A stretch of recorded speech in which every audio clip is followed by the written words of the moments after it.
السلام علیکم ویورز دوستو، آج کی ویڈیو میں آپ کو جریان، احتلام اور صورت انزال کے بارے میں ایک صفوف کا بتاؤں گا جو کہ بڑا ہی نہایت کارآمد ہے، بہت افیکٹو ہے۔ اور جریان پرانے سے پرانا ہو، چاہے جتنا مرضی بگڑا ہو، احتلام اور صورت انزال جتنا مرضی پرانا ہو یا بگڑا ہو، اس کے لیے ایک بہت اچھے صفوف کے بارے میں بتاؤں گا جو آپ کو ہر پنساری کی دکان سے پورے پاکستان میں ایزیلی مل جائے گا۔ آپ دیکھ بھی رہے ہیں۔ تو دوستو، پہلی میں آپ کو ایک بات کہہ دوں کہ جن بھائیوں نے ابھی تک میرا چینل سبسکرائب نہیں کیا، وہ پلیز میرے چینل کو سبسکرائب کریں، میرے چینل کو شیئر کریں، میری ویڈیوز کو لائک اور شیئر کریں۔ اور دوسری بات دوستو، میں آپ کو بتا دوں کہ مجھے کمنٹس میں اپنی بات جو ہے، جو آپ کو مسئلہ ہے، اللہ نہ خواستہ کوئی نہ بیماری یا کوئی مسئلہ ہو، تو اس مسئلے کے بارے میں مجھے آپ ڈیٹیل سے بتایا کریں۔ اگر آپ کو کوئی بیماری ہے یا آپ کو کوئی مسئلہ ہے تو اس کے بارے میں ڈیٹیل سے مجھے بتایا کریں۔ اس طرح مجھے پتہ نہیں چلتا کہ وہ کیا ہے۔ تو کوئی بھی اگر دوائی ہے، اگر آپ کو کچھ پہلے بیماری ہے، تو وہ آپ اپنے ڈاکٹر کے مشورے کے یا کسی مستند حکیم کے مشورے کے بغیر استعمال نہ کیا کریں، ٹھیک ہے؟ امید کرتا ہوں آپ کو میری بات سمجھ آ گئی ہوگی۔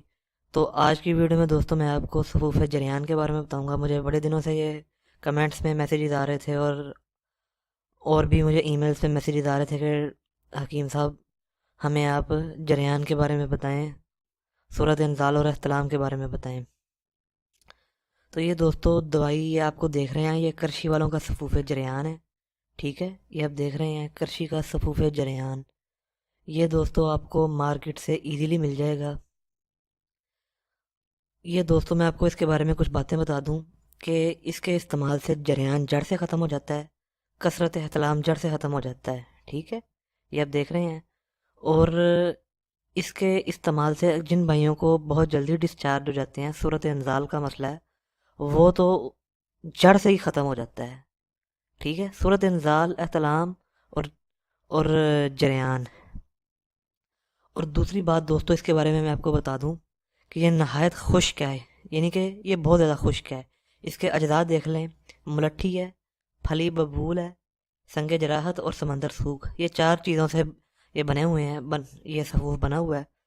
یہ آپ نے ایک چائے والا چمچہ جو ہے، میں ابھی آپ کو بتاؤں گا، ایک چائے والا چمچہ اگر آپ کو جریان ہے تو وہ آپ دودھ کے ساتھ صبح شام لیں گے، ٹھیک ہے؟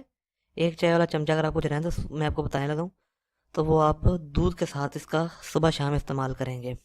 میں آپ کو بتاتا ہوں کتنا۔ اگر آپ کو جریان ہے، یہ دیکھیں، یہ چمچہ ذرا بڑا ہے میرے پاس، یہ اتنا ایک چائے والا چمچہ ہے۔ اگر آپ کو جریان ہے تو جریان کے لیے آپ نے اتنا ایک چائے کا چمچہ استعمال کرنا ہے، ٹھیک ہے؟ 1 ٹی اسپون۔ اگر آپ کو احتلام ہے یا صورت انزال ہے تو پھر آپ نے اتنا استعمال کرنا ہے، تھوڑا سا، یعنی کہ چائے والے چمچے کا چوتھائی حصہ، چائے والے چمچے کا چوتھائی حصہ استعمال کرنا ہے۔ اگر آپ کو جریان، اگر آپ کو صورت انزال یا احتلام ہے اور اگر جریان ہے تو آپ نے ایک چائے والا چمچہ پورا استعمال کرنا ہے ایک بڑے گلاس دودھ کے ساتھ، ٹھیک ہے؟ یہ دوائی دوستو خشک ہے، یہ آپ کو قبض کر سکتی ہے، ٹھیک ہے؟ اس کے بارے میں آپ کو بتا چکا ہوں، یہ دوائی تھوڑی سی خشک ہے، یہ آپ کو قبض کر سکتی ہے، آپ کو یعنی کہ آپ کے جسم میں رطوبات کو خشک کر سکتی ہے۔ اس لیے جو لوگ اسے برداشت نہ کر سکیں، میں پہلے بتا رہا ہوں، وہ اس کا استعمال نہ کریں۔ اگر وہ اپنے مسئلے کو ٹھیک کرنا چاہتے ہیں تو وہ اس کا استعمال کریں، لیکن اگر آپ اس کے ساتھ دودھ کا استعمال زیادہ کرتے جائیں گے، یعنی کہ دن میں کم از کم آپ نے آدھا کلو دودھ بھی پینا ہے اس کے ساتھ، تو پھر آپ کو یہ دوائی اتنی تنگ نہیں کرے گی، یعنی کہ خشک نہیں لگے گی۔ ویسے دوائی کا مزاج بہت خشک ہے، یہ آپ کو قبض بھی کر سکتی ہے اور آپ کو تھوڑا سا یعنی کہ آپ کے جسم کے اندر خشکی پیدا کر سکتی ہے۔